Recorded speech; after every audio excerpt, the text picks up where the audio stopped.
Cursed Beads, a Yoruba love story of betrayal and redemption.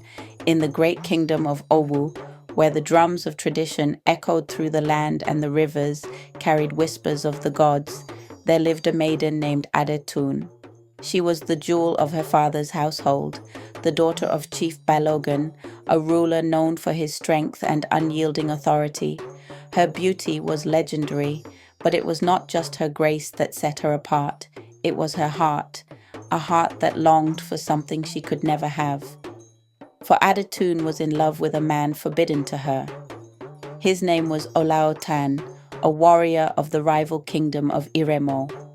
Strong and fearless, he was a man whose name was spoken in hushed tones on the battlefield, a warrior whose presence could turn the tide of war.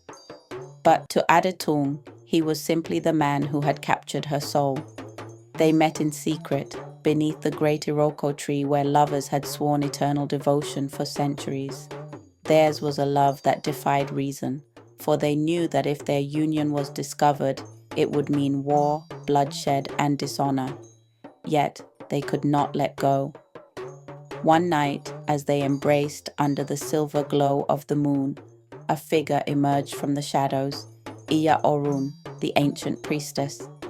Her eyes, clouded with the visions of the unseen, bore into them with a knowing look.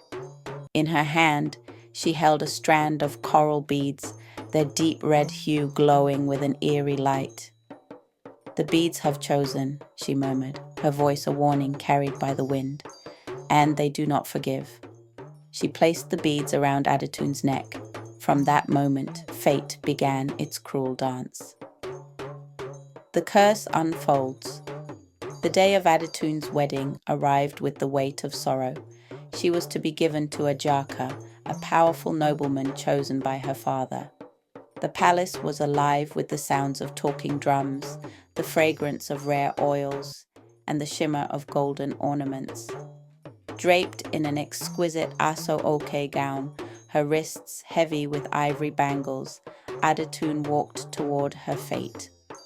But as she knelt beside her betrothed, the cursed beads tightened around her throat. A sharp pain shot through her body. She gasped, clutching at them, but they burned against her skin. "She belongs to another," a whisper rushed through the room, like the voice of the wind itself. And then the palace doors burst open. There at the entrance stood Olaotan, his warrior's robe flowing behind him, his sword gleaming under the oil lamps. "I will not let this happen," he thundered. Chaos erupted. Chief Balogun rose, rage flashing in his eyes, while Ajaka, humiliated, drew his own blade. "Seize him," the chief commanded. But before the guards could act, the sky darkened. A rumble of thunder shook the earth. The winds howled through the open doors. And then a voice, deep and commanding, filled the hall. "A love curse cannot be stolen. A love stolen cannot be free." It was Oya, the goddess of storms. The beads around Adetoun's neck snapped, sending a pulse of energy through the room.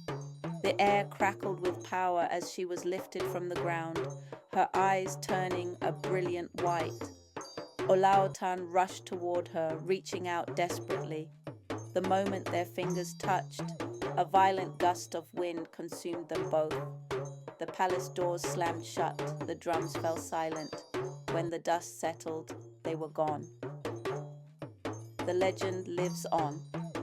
No one saw Adetoun or Olaotan again. Some say Oya took them, binding them together in the realm of spirits, where they wander as restless lovers, forever searching for a fate they were never meant to have. Others whisper that on stormy nights their voices can be heard calling to each other through the wind. As for the cursed beads, they were never seen again, but elders warn young lovers even now, if you dare defy destiny, beware. The beads will find you. The end.